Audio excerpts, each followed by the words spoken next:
Ella entró en la habitación con una sonrisa, esa misma sonrisa valiente que ha mostrado al mundo 1000 veces. Caminaba tranquila, completamente ajena a que, en cuestión de minutos, su universo entero se haría pedazos. En un abrir y cerrar de ojos, la serenidad de Catherine se derrumbó. Las lágrimas comenzaron a correr por su rostro sin control, mientras los médicos pronunciaban una verdad que ninguna madre debería escuchar jamás. ¿Por qué se ocultó esta prueba hasta ahora? ¿Por qué el palacio, siempre tan preparado, pareció quedar paralizado? Y lo más importante, ¿qué significa esto realmente para el futuro del príncipe Luis y de la monarquía? Antes de adentrarnos en la profundidad de esta herida real, asegúrate de seguirnos para entender cada detalle de esta historia. Todo comenzó como una convocatoria ordinaria, una de tantas a las que Catherine ha respondido por deber.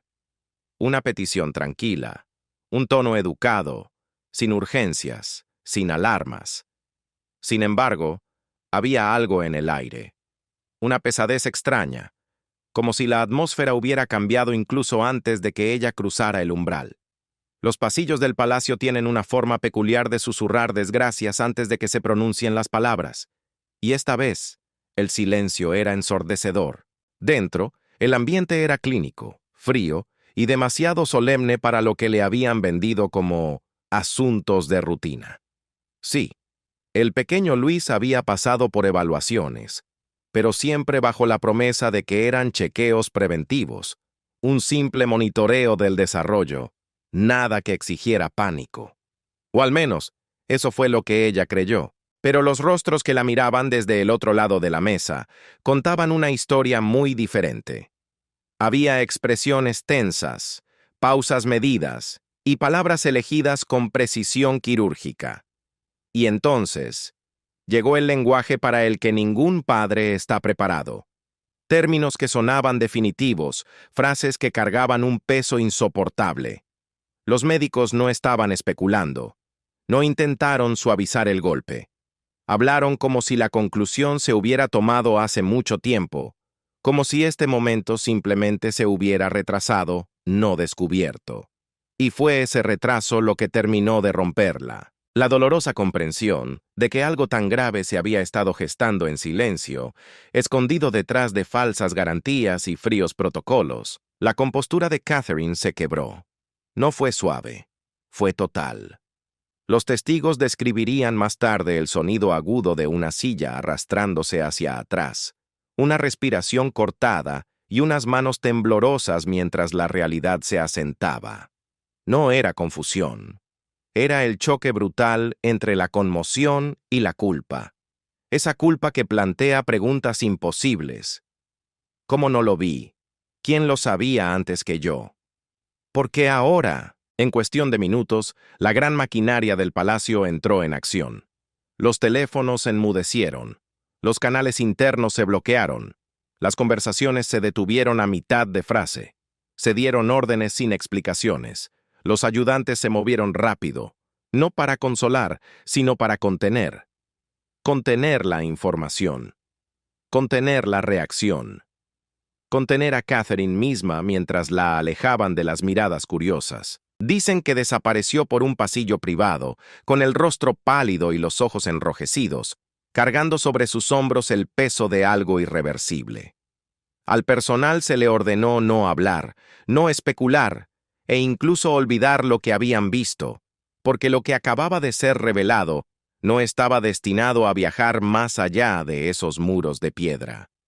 Pero los secretos son como el agua. Siempre encuentran una grieta por donde filtrarse. Y mientras Catherine se quedaba sola, con ese tipo de miedo que reescribe la vida de una madre, el palacio ya se preparaba para el impacto, sabiendo que este dolor no podría permanecer enterrado para siempre. Pero para entender verdaderamente la magnitud de este momento, debemos mirar atrás, hacia los síntomas que nadie notó y las señales que el palacio intentó ignorar. Luis era la luz juguetona de la familia, pero detrás de esa sonrisa descarada había señales sutiles, ignoradas por muchos, descartadas por algunos como solo una fase. Ahora, mirando hacia el pasado, esos síntomas parecen aterradores. ¿Cuáles eran las pistas y quién las enterró? Empezó con pequeñas cosas, detalles apenas perceptibles al principio. Un retraso al formar palabras, momentos en los que su coordinación fallaba, pausas silenciosas durante el juego que antes parecían imaginación, pero que ahora levantan todas las alarmas. El calendario real se movía rápido, lleno de apariciones y fotos escenificadas, y se esperaba que el príncipe Luis sonriera a la señal. Pero detrás de esas imágenes cuidadosamente curadas, había momentos de confusión, de duda y un silencio que nadie quería nombrar. En los eventos, el personal comenzó a notar cuán rápido se cansaba Luis. Unos minutos saludando y luego se aferraba a la mano de Catherine, visiblemente agotado. Aparecieron videos en internet donde se le veía desconectado durante las ceremonias, parpadeando lentamente, ausente. Los fanáticos decían que era adorable. Los comentaristas decían que estaba abrumado. Pero algunos, en voz baja, comenzaron a susurrar que algo no andaba bien. Fue la niñera quien primero le puso voz, suavemente, con cuidado, a un ayudante mayor. Ella había visto crecer a otros niños. Luis era diferente. Notó cómo luchaba con las instrucciones, cómo su equilibrio vacilaba, cómo a menudo se congelaba cuando había demasiado ruido. No sugería pánico, solo preocupación. Pero la preocupación, dentro de la maquinaria real, puede ser peligrosa. Catherine lo escuchó. Lo sintió mucho antes de que se lo dijeran. Una madre siempre lo sabe. La conexión que tenía con Luis era fuerte, tácita, y le decía que algo andaba mal. Pero cada vez que planteaba el tema, cada vez que su voz temblaba de preocupación, se encontraba con sonrisas apretadas y respuestas cortantes. Los niños se desarrollan de manera diferente, le decían. Está bajo los focos, añadían. Solo necesita tiempo. Pero no era al tiempo a lo que ella temía. Era a lo que estaban perdiendo mientras ignoraban la verdad. Esos videos familiares, que alguna vez estuvieron llenos de alegría, ahora se reproducen en su mente como trágicos presagios de lo que estaba por venir. Ese vídeo del cumpleaños donde el pequeño Luis no respondía al ser llamado por su nombre. Aquella foto en el jardín donde su mirada se perdía en la nada, con una expresión vacía que duraba demasiados segundos. Catherine comenzó a revisar esas imágenes una y otra vez, encerrada en su habitación, buscando patrones, rebobinando obsesivamente, rogando encontrar una mala interpretación, un error en su propio juicio. Pero la verdad, lejos de desvanecerse, se volvía cada vez más nítida y cruel.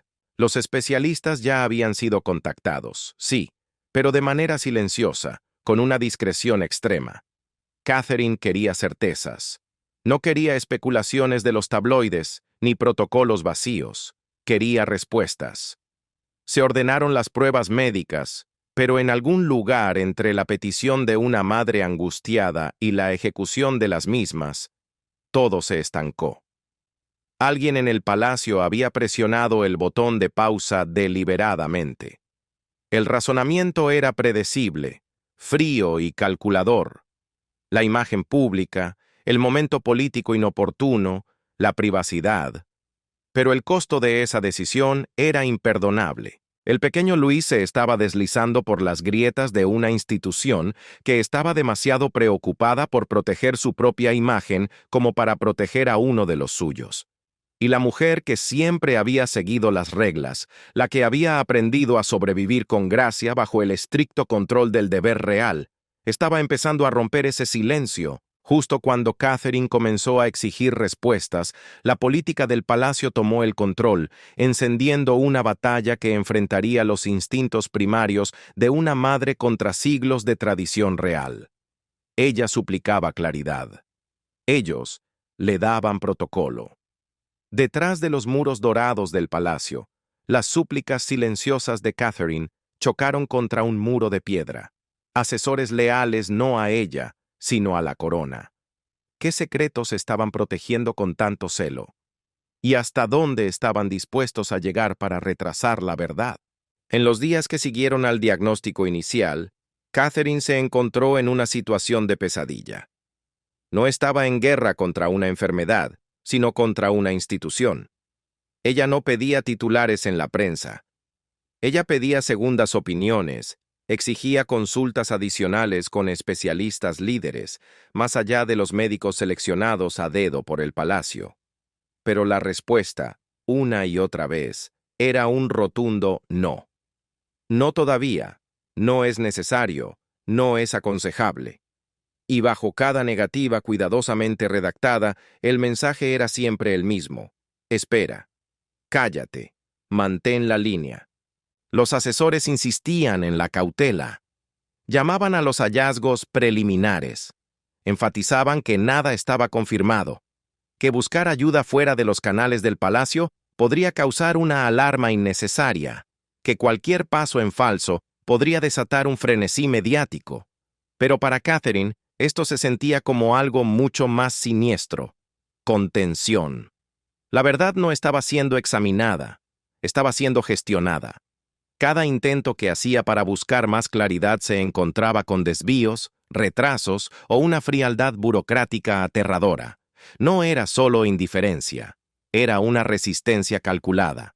La tensión aumentó rápidamente entre Catherine y su propio secretario privado, una figura que durante mucho tiempo se pensó que era uno de sus aliados más cercanos. Las fuentes dicen que ella lo confrontó una noche, con la voz baja pero temblando de rabia contenida.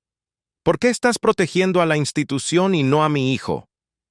No llegó ninguna respuesta que la satisficiera, porque no existía una respuesta que pudiera justificar tal traición.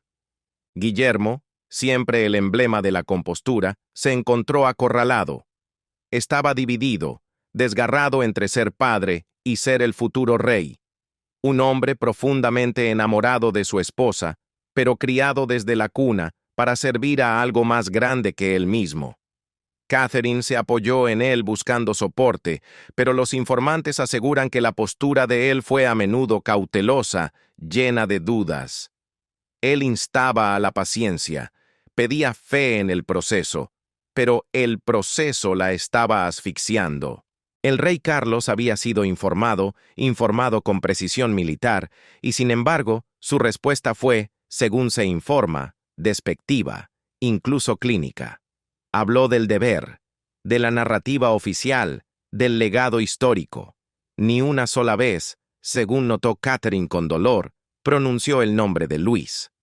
Esa omisión lo decía todo, y entonces, en las sombras, Camila hizo su movimiento. No habló públicamente. No necesitaba hacerlo. Su influencia fluía detrás de escena, sutil pero decisiva como un veneno lento. Muchos creen que fue la gente de Camila la que aconsejó en contra de más pruebas, quienes enmarcaron las preocupaciones de Catherine como reacciones emocionales exageradas, quienes sugirieron en voz baja que la futura reina se estaba volviendo difícil de manejar. Los susurros se convirtieron en rumores. Los rumores dieron forma a las decisiones. Catherine no solo estaba siendo ignorada, estaba siendo silenciada. Sus instintos, su voz, su autoridad materna, todo disminuía bajo el peso aplastante de la tradición y el control, y cada puerta que tocaba se cerraba un poco más rápido. Ya no estaba luchando por respuestas, estaba luchando por el derecho a hacer preguntas. Sin embargo, los secretos solo pueden permanecer enterrados por un tiempo. Y cuando la filtración finalmente llegó, no fue un goteo, fue una detonación. No se suponía que saliera a la luz. Pero un mensaje encriptado lo cambió todo. Una filtración desde lo más profundo del ala médica del palacio, anónima, escalofriante e innegablemente real, incendió los medios reales. ¿Quién lo filtró? ¿Y por qué ahora? El mensaje llegó sin previo aviso. Un solo correo electrónico encriptado enviado a un periodista veterano, conocido por investigar las historias que otros no se atrevían a tocar.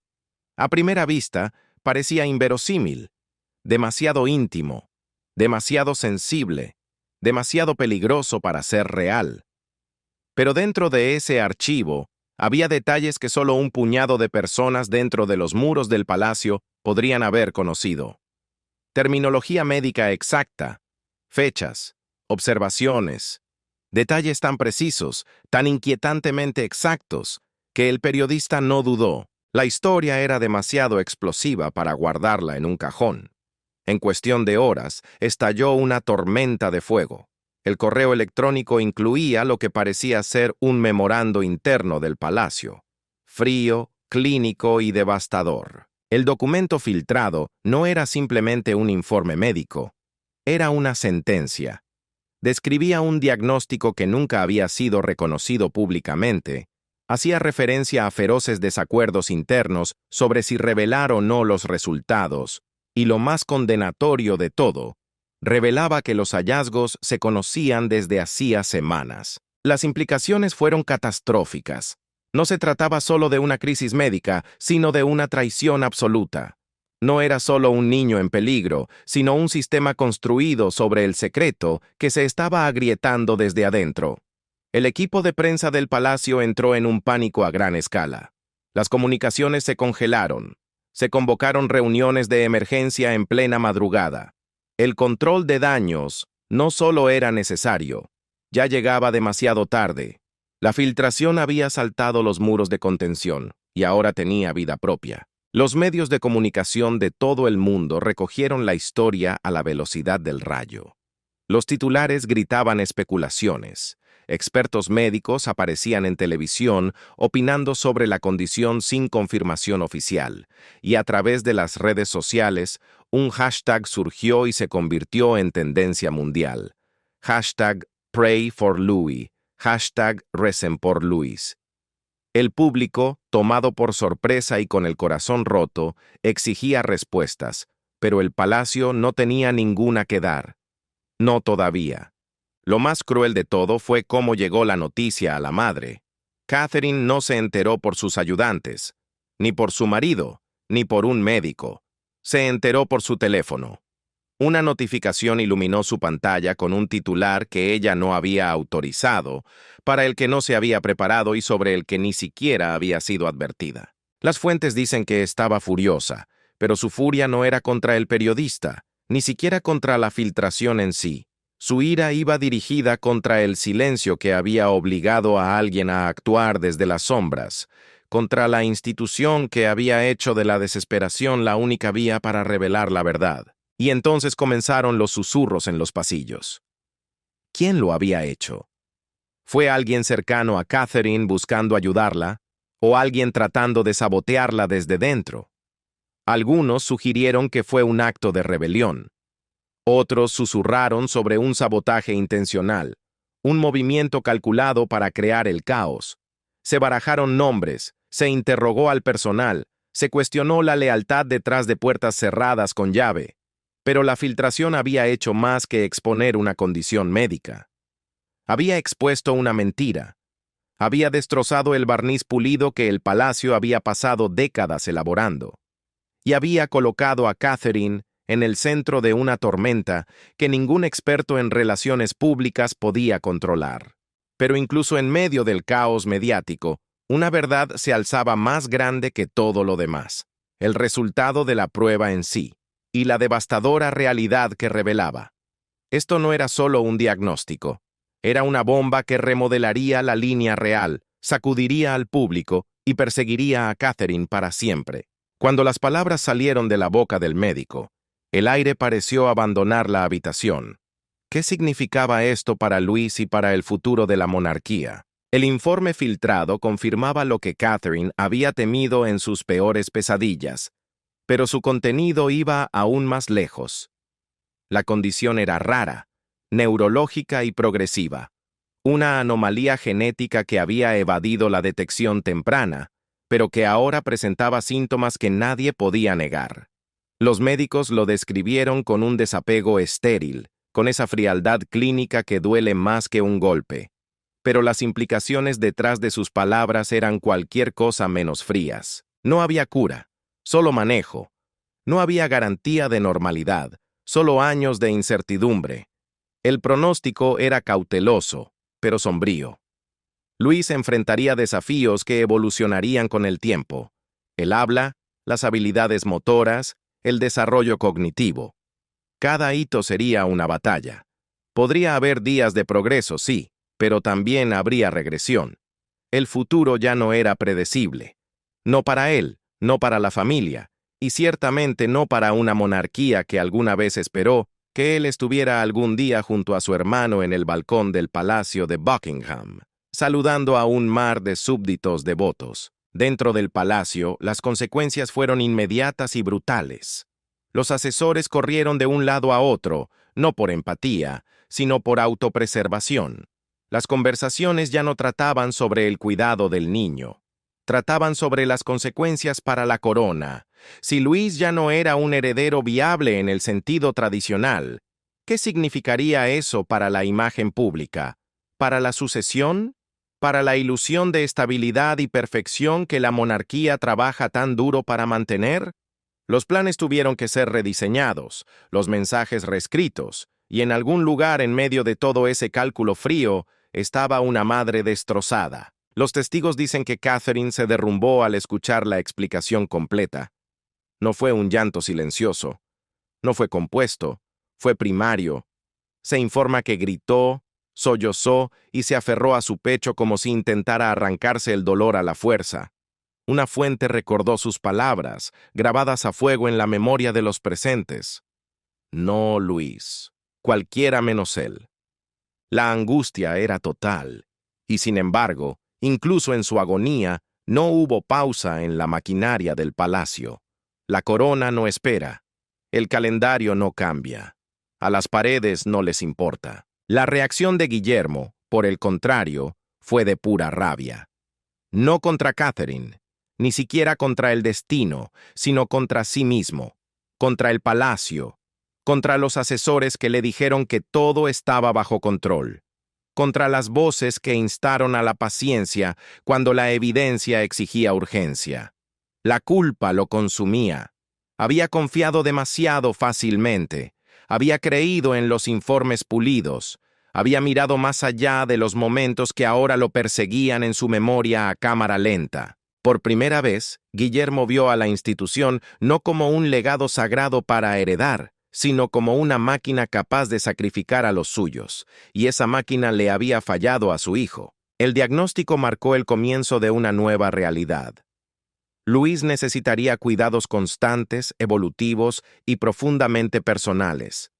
Los deberes reales, las expectativas públicas, todo eso tendría que ser reconsiderado, reescrito o quizás abandonado por completo. Porque el niño que una vez estuvo de pie con orgullo en el balcón del palacio, saludando al mundo, ahora enfrentaba una vida que se desarrollaría lejos de los focos.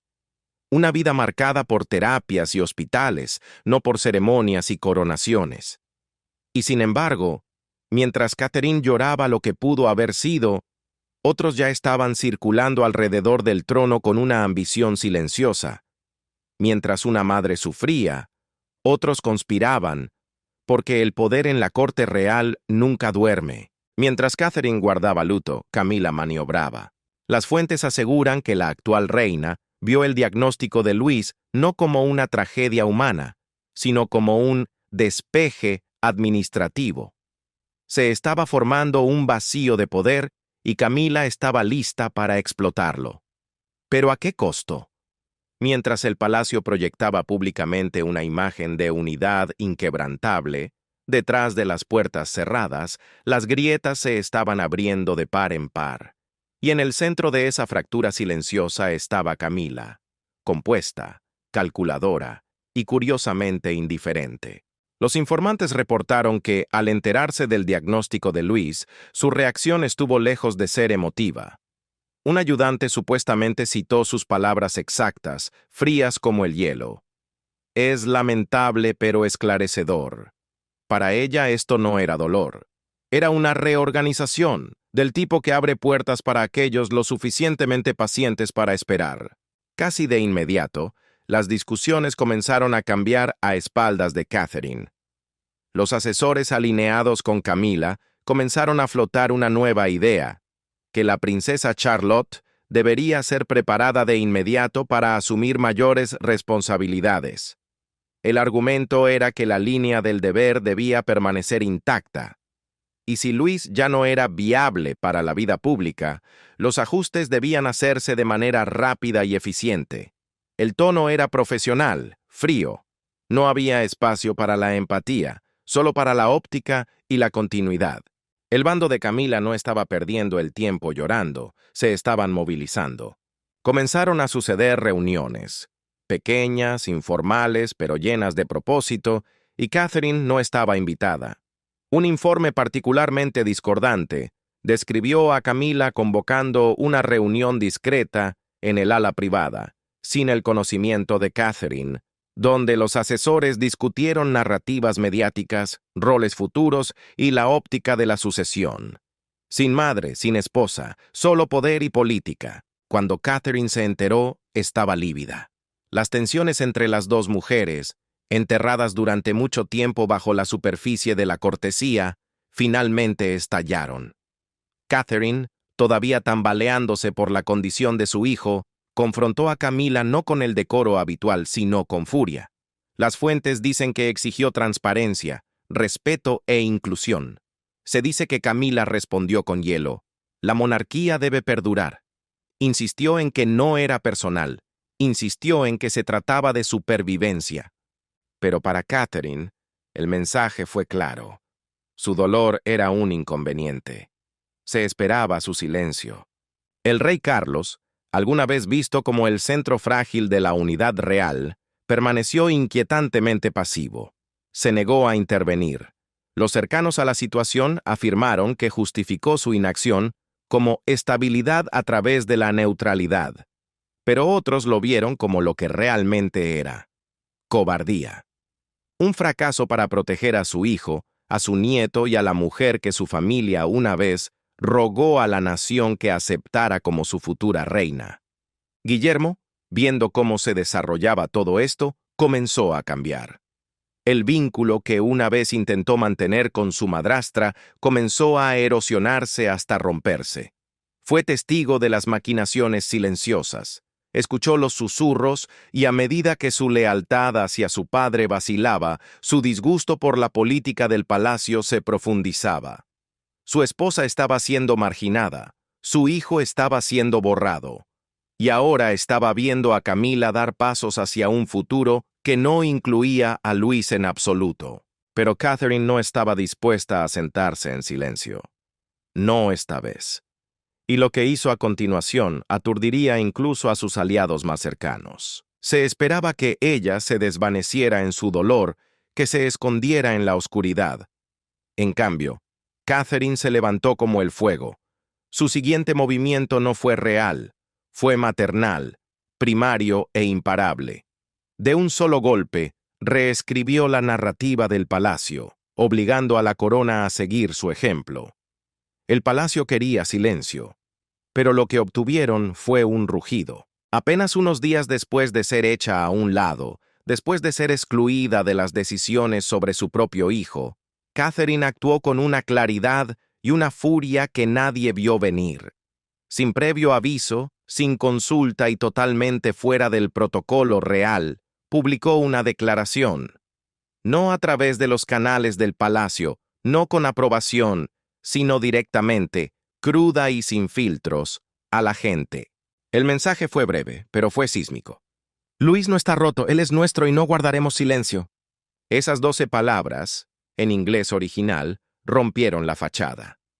Por primera vez en la historia real moderna, un miembro de alto rango de la firma eludió el férreo control de la institución y habló directamente al mundo, no como una duquesa, no como una futura reina, sino como una madre. No fue diplomacia, fue un acto de desafío y golpeó como un rayo. La respuesta pública fue instantánea. La declaración se volvió viral en cuestión de horas. Millones de personas volvieron a publicar sus palabras. Los canales de noticias se vieron obligados a reescribir sus titulares. Los periodistas elogiaron la honestidad brutal. Las celebridades compartieron su apoyo. Y fuera de las puertas del palacio, sucedió algo extraordinario. Llegaron flores, miles de ellas, tarjetas, dibujos, oraciones, Mensajes escritos por niños, por madres y por extraños por igual. No era solo simpatía, era solidaridad. Y con el derramamiento de amor vino la indignación. El público exigió saber por qué el palacio había permanecido en silencio, por qué se había dejado a Catherine hablar sola, y por qué la monarquía había fallado en proteger a un niño de 5 años del sabotaje interno y la manipulación mediática. Catherine había ganado la batalla por la verdad, pero la guerra por el alma de la monarquía apenas comenzaba. Los hashtags se convirtieron en tendencia mundial. Los artículos de opinión inundaron la prensa. La historia ya no trataba sobre un diagnóstico médico. Trataba sobre un encubrimiento, y Catherine lo había expuesto ante los ojos del mundo. Guillermo, ya profundamente desilusionado por los juegos de sombras que se jugaban detrás de las puertas del palacio, tomó una decisión irrevocable.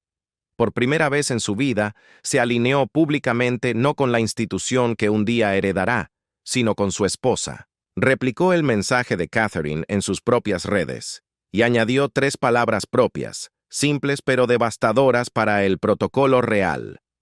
Estamos juntos en esto. Esas palabras enviaron ondas de choque a través de los círculos reales. El futuro rey había tomado partido. Y no era el partido de la corona. Dentro de los muros del palacio, la atmósfera se volvió volátil. El rey Carlos ya no estaba protegido por su neutralidad. Se vio forzado a salir a la luz, empujado a respaldar la estrategia silenciosa de Camila o apoyar la revolución pública de Catherine. Pero su vacilación solo empeoró la fractura. Mientras él se demoraba en la indecisión, los ayudantes del palacio comenzaron a dividirse en facciones. Una fuente describió la situación como una guerra sin espadas, pero con consecuencias mortales. En medio de la tormenta, Catherine no se detuvo. No solo defendió a Luis, comenzó a redefinirlo ante el mundo. Ya no sería el príncipe frágil escondido de la vista pública. Luis se convertiría en algo más. No en un heredero, no en un símbolo real, sino en un faro de luz. Catherine contactó a especialistas, organizaciones benéficas y grupos de defensa. Se formaron planes para lanzar una nueva iniciativa centrada en niños con condiciones neurológicas. Esto no se trataría de títulos nobiliarios, se trataría de la verdad, de la visibilidad, de encontrar fuerza en la vulnerabilidad. Ella no estaba pidiendo permiso, no estaba jugando según las reglas. Ella las estaba reescribiendo, pero la postura valiente de Catherine tuvo un precio. Y la siguiente traición vendría de alguien que ella jamás esperó. La filtración inicial no solo dañó la imagen del palacio, destrozó la confianza personal. Y cuando el topo fue finalmente desenmascarado, Catherine se quedó sin palabras. Alguien cercano a ella, alguien a quien le había confiado la vida de Luis, había vendido su dolor por unos titulares. La investigación se movió silenciosamente al principio. Nadie quería admitir cuán profunda podría ser la traición. Se trajeron equipos de ciberseguridad con discreción extrema. Se rastrearon mensajes, se examinaron registros de llamadas. La presión no venía solo del palacio, sino de la propia Catherine, exigiendo saber cómo algo tan íntimo, tan devastador, había sido entregado a la prensa con precisión quirúrgica. Y entonces surgió un nombre, uno que nadie vio venir. La fuente de la filtración era una ayudante de larga data. No era solo un miembro del personal, era un elemento fijo en la vida diaria de Catherine. Alguien que había estado allí durante años, a través de los embarazos, a través de las lágrimas, a través de los primeros pasos de Luis. Alguien que una vez lo había mecido para dormir. La traición no fue solo profesional, fue personal, fue brutal. Lo que siguió fue aún más horroroso. Los registros financieros expusieron una serie de pagos discretos de una empresa fantasma en el extranjero. Dinero que se rastreaba hasta un grupo de medios que durante mucho tiempo se rumoreaba que tenía conexiones con el campamento de Camila. La sugerencia no era sutil. Alguien había orquestado esto. Alguien había comprado el acceso al dolor de Catherine. No por la verdad, sino por el control. Cuando se lo dijeron, Catherine se derrumbó. No dramáticamente, no para el espectáculo, sino bajo el peso emocional de todo aquello. Los informantes dicen que su voz se quebró mientras susurraba las palabras que nadie pensó escuchar de ella. No me queda nadie. En ese momento, no fue solo una traición a la confianza. Fue la desintegración de su espacio seguro. La dolorosa comprensión de que incluso las personas que ella mantenía más cerca tenían un precio. La ayudante fue arrestada y removida de inmediato. Se emitieron declaraciones oficiales, pero el daño no podía revertirse. El público, observando desde afuera, vio a través de la respuesta estéril del palacio. No vieron un escándalo, vieron un sabotaje. La lealtad a la monarquía comenzó a fracturarse. La gente ya no quería comunicados de prensa cuidadosamente redactados, querían rendición de cuentas, querían justicia, y sobre todo, querían que Catherine se levantara. Y ella se levantó. Aunque destrozada por dentro, Catherine no se retiró. Comenzó a cortar lazos, silenciosamente, eliminando las lealtades dudosas de su círculo íntimo. Sin fanfarrias, sin titulares, solo silencio y estrategia. Juró no volver a ser tomada por sorpresa nunca más. Juró reconstruir su mundo ladrillo a ladrillo. Esta vez, bajo sus propios términos. No más sonrisas por tradición, no más pedir permiso. Había aprendido el costo del silencio, y ahora había terminado de pagarlo. Y mientras el polvo se asienta, queda una pregunta final. ¿Qué futuro le espera al príncipe Luis? Tal vez nunca lleve una corona, pero definirá a una generación. En las sombras del dolor y la traición, emerge un nuevo camino para Luis, para Catherine y para la monarquía misma. Pero el camino por delante es cualquier cosa menos seguro. En las secuelas de la tormenta, Catherine tomó una decisión final. No retirarse, no reparar lo roto, sino reconstruir algo nuevo. Y esta vez, no solo para ella, sino para cada niño que ha sido pasado por alto, mal diagnosticado o empujado a los márgenes. Lanzó una fundación, silenciosamente al principio, pero con un propósito inquebrantable. Su misión era clara. Convertir el dolor en poder. La misión era clara, crear recursos, educación y, sobre todo, un apoyo emocional real para las familias que enfrentan el mismo tipo de diagnóstico que había puesto patas arriba su propio mundo. La fundación llevaba el nombre de Luis, pero no como un símbolo de fragilidad, sino de una resiliencia feroz. Este no era un proyecto de vanidad para cortar cintas y sonreír ante las cámaras. Catherine se lanzó a él con toda la fuerza de su dolor, su rabia y su nueva claridad. No era un esfuerzo secundario, era su guerra. Una guerra contra el silencio, contra el estigma y contra un sistema que le había exigido sonreír mientras su hijo sufría detrás de puertas cerradas. Y el mundo respondió. Las donaciones llegaron a raudales. Los padres escribieron cartas empapadas en lágrimas de gratitud. Los médicos ofrecieron colaborar. El palacio, que antes dudaba, se vio obligado a reconocer algo que había intentado suprimir desesperadamente. Que la compasión, y no el protocolo rígido, era lo que la gente exigía ahora. Mientras tanto, el pequeño Luis, protegido pero ya no oculto como un secreto vergonzoso, comenzó su propio viaje silencioso. Catherine tomó la audaz decisión de compartir destellos de su terapia, de su progreso y también de su lucha. No con todo detalle, pero sí lo suficiente para despertar la conciencia, para humanizar a un niño que alguna vez estuvo destinado a ser solo una nota al pie en los libros de historia. La presencia de Luis comenzó a redefinir lo que significaba ser de la realeza. No perfecto, no guionado, sino real. Su valentía y su vulnerabilidad se convirtieron en un símbolo no de debilidad, sino de una fuerza inmensa. Y en esta transformación, Guillermo y Catherine se volvieron inquebrantables, unidos contra la corriente. Ya no jugaban según las reglas del palacio.